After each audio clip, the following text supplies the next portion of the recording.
Mga senior, subukan ang 6 na gulay na ito para hindi ka laging naiihi gabi-gabi. Kapag senior ka na, ang madalas na pag-ihi sa gabi ay hindi lang nakakainis, pwede rin itong makaapekto sa buong kalusugan mo. Bawat puyat, bawat paggising sa kalagitnaan ng mahimbing mong tulog ay unti-unting bumabawas sa lakas ng katawan mo. At kung palagi kang napupuyat dahil sa pag-ihi, mapapansin mong mas madaling sumakit ang ulo mo, mas mahina ang memorya mo, at mas madali kang mapagod sa araw-araw.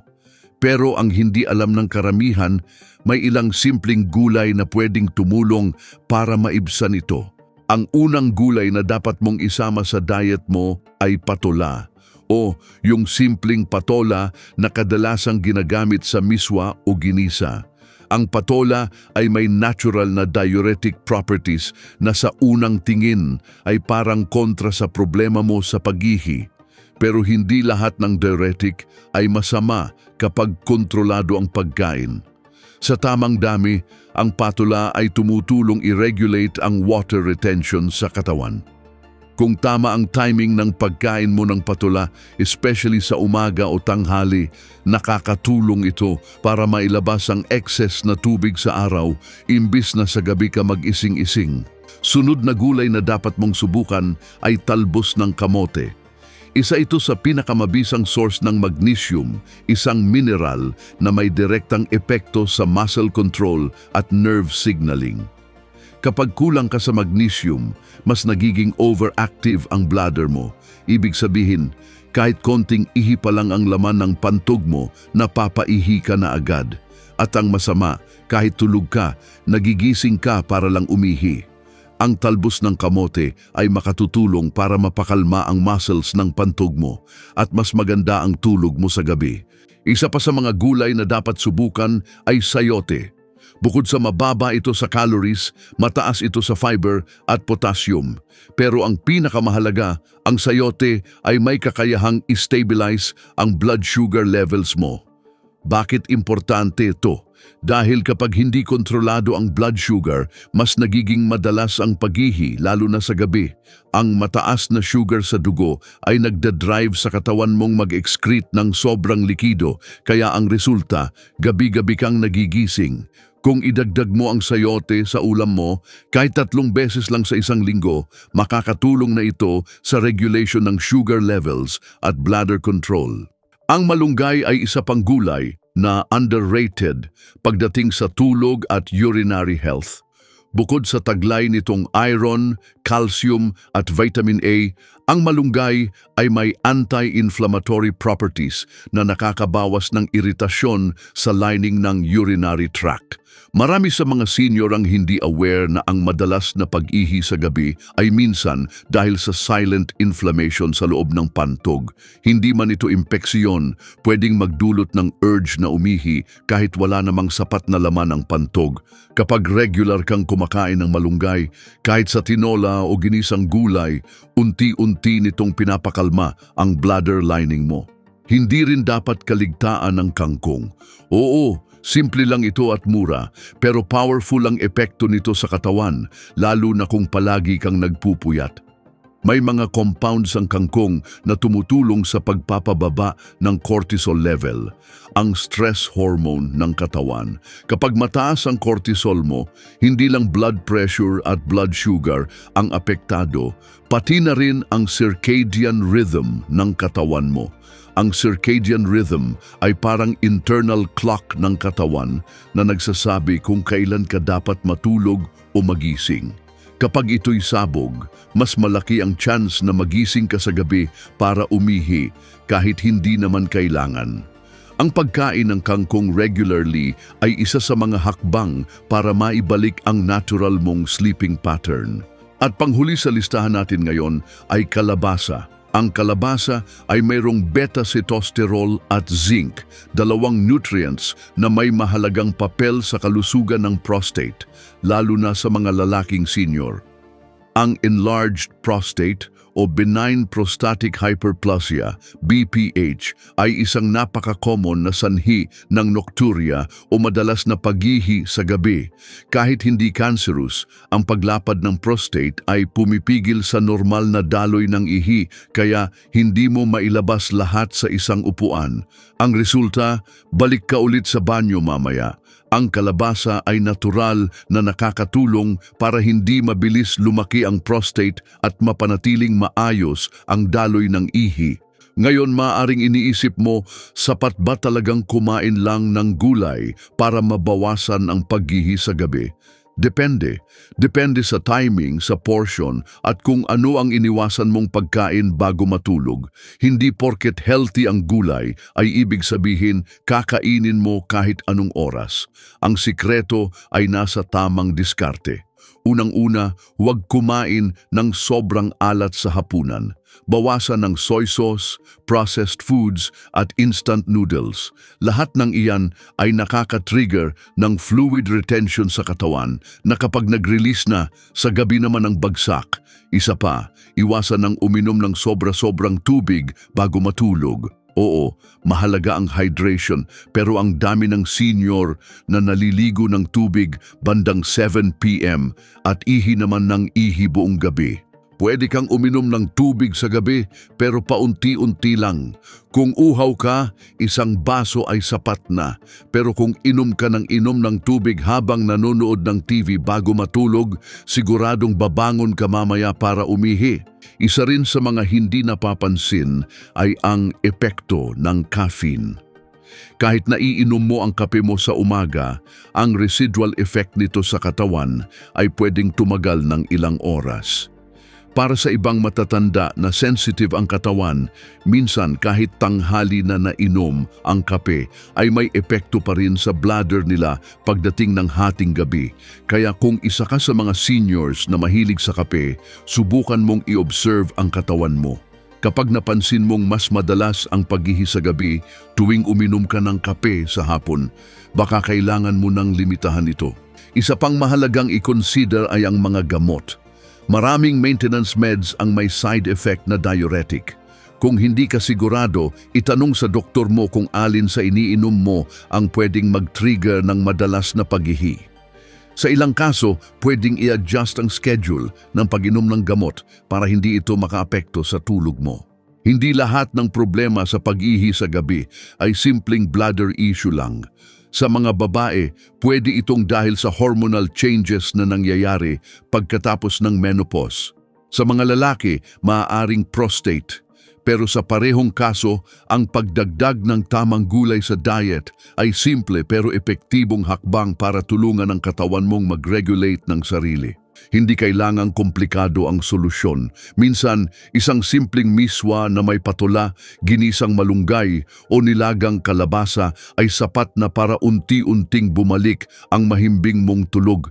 Ang mahalaga, alam mo kung kailan kakainin, gaano karami at ano ang dapat iwasan kasabay nito. Habang tumatanda ang katawan, hindi lang muscles at joints ang humihina, pati na rin ang control ng mga internal organs gaya ng pantog. Isa sa mga hindi napapansin na dahilan ng madalas na paghihi sa gabi ay ang tinatawag na bladder hypersensitivity.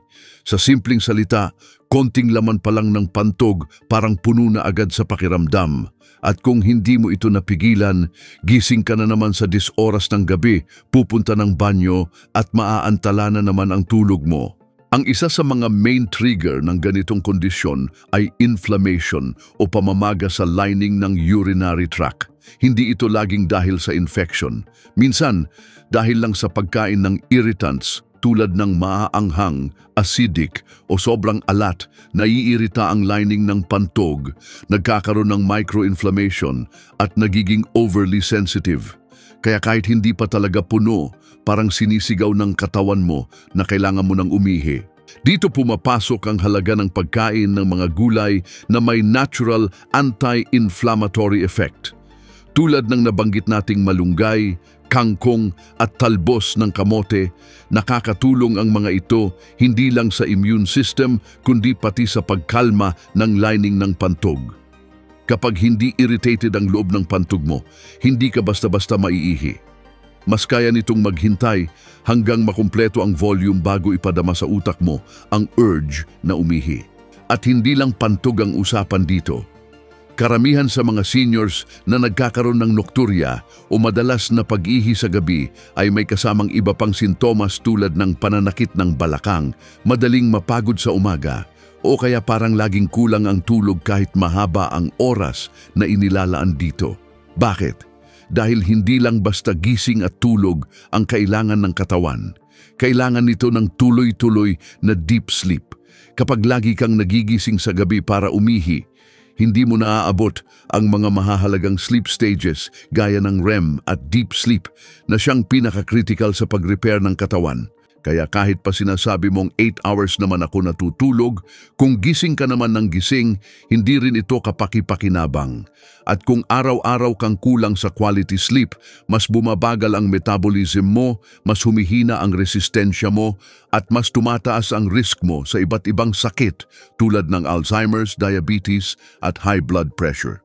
Isa pa sa mga komplikadong aspeto ng nocturia ay ang koneksyon nito sa puso. Oo, sa puso. Hindi alam ng marami na kapag may problema sa circulation o may early signs ng heart failure, madalas itong unang nagpaparamdam sa pamamagitan ng pag-ihi sa gabi. Ganito yan, kapag nakahiga ka na sa gabi, ang mga fluids na naipon sa katawan mo buong araw, lalo na sa paa, ay unti-unting bumabalik sa sirkulasyon at pinoproseso ng kidneys. Resulta, ihi ka ng ihi. Kung napapansin mong namamaga ang paa mo tuwing hapon o gabi, tapos napapadalas ang pag-ihi mo kapag nakahiga ka na, baka hindi bladder lang ang may problema. Baka may kaugnayan na ito sa puso mo. Pero kahit ganon, ang pagkain ng tamang gulay ay makakatulong pa rin. Gulay na may potassium, magnesium at antioxidants ay tumutulong sa tamang circulation, binabawasan ang fluid retention at pinapalakas ang puso. Hindi rin pwedeng ihiwalay ang role ng stress sa usaping ito. Kapag ang isang senior ay may mataas na stress level o laging balisa, ang hormones tulad ng cortisol at adrenaline ay naaapektuhan. At kapag laging alert ang katawan, kahit tulog ka na, sensitibo pa rin ang brain mo sa signal ng bladder. Kaya kahit minimal pa lang ang laman, gumigising ka na para lang mag-CR. Ang mahirap dito, hindi lahat ng seniors ay aware na stress ang ugat. Akala nila normal lang ang madalas na pag-ihi sa gabi, pero kung titingnan mo, laging tulala sa hapon, hindi makatulog sa gabi, o kaya laging may kaba kahit walang dahilan. Isa sa mga simple pero epektibong paraan para mapababa ang stress hormone sa katawan ay ang pagkain ng mga gulay na may calming effect sa nervous system, tulad ng kangkong na may natural magnesium at folate content. Ang regular na pagkain nito sa hapunan ay nakakatulong para ma-relax ang katawan, bumaba ang cortisol at mas maging malalim ang tulog mo. May mga pagkakataon din na ang problema ay hindi sa bladder mismo, kundi sa muscle control ng pelvic floor. Sa mga kababaihan na nanganak o dumaan sa menopause, ang muscle sa ilalim ng puson ay humihina. Kaya kahit hindi pa kailangan umihi, bumibigay agad ang kontrol at nararamdaman mo na parang mapapaihi ka agad. Minsan hindi pa man nakakabangon, pakiramdam mo kailangan mo nang tumakbo sa banyo. Ang pagkain ng mga gulay na may iron, calcium at vitamin D ay mahalaga sa muscle repair at nerve signaling. At dito muling pumapasok ang halaga ng kalabasa, talbos ng kamote at malunggay. Hindi rin natin pwedeng kalimutan ang hydration timing. Maraming seniors ang nagkakamali ng timing ng tubig. Hindi mo kailangan tigilan ang pag-inom ng tubig. Dapat lang tama ang oras. Mas maganda kung mas marami kang tubig na iniinom sa umaga at tanghali habang pinapababa mo ito pagdating ng hapon. Sa ganitong paraan, natatapos ng kidneys ang pag-filter ng excess fluids bago ka pa matulog. At kung isasabay mo pa ang mga gulay na may high water content tulad ng sayote o patola sa lunch, makakatulong ito na mailabas ang tubig habang gising ka pa, hindi habang natutulog. May ilang seniors din na hindi naaalertuhan ng bladder nila sa tamang oras. Kaya kahit may laman na ang pantog, hindi agad naaabot ng signal sa utak. Ang resulta, hindi tuloy-tuloy ang ihi sa isang upuan at madalas itong bitin. Pagbitin ng ihi, babalik at babalik ka sa CR. Isa sa mga main causes nito ay nerve deterioration. Habang tumatanda, humihina ang nerve sensitivity. Pero may mga gulay na tumutulong dito. Ang mga mayaman sa B vitamins at antioxidants tulad ng leafy greens at kamote tops ay nagpapalakas sa communication ng nerves at nagpapaganda ng bladder control. Hindi sapat na uminom lang ng gamot o supplements kung ang ugat ng problema ay nasa daily lifestyle at diet. Ang pagkain ng natural, whole foods tulad ng gulay ay hindi lang pampalakas, isa itong pang-prevent at pang-ayos ng sistema. Kailangan lang ng tiyaga at consistency.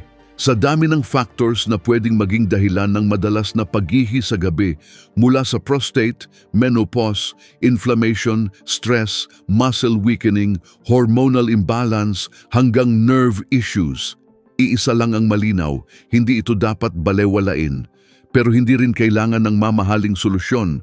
Sa wastong pagkain, lalo na ng mga gulay na kayang suportahan ang kidneys, bladder, hormones at nerves, pwede mong unti-unting makuha ang ginhawa na akala mo'y imposible na.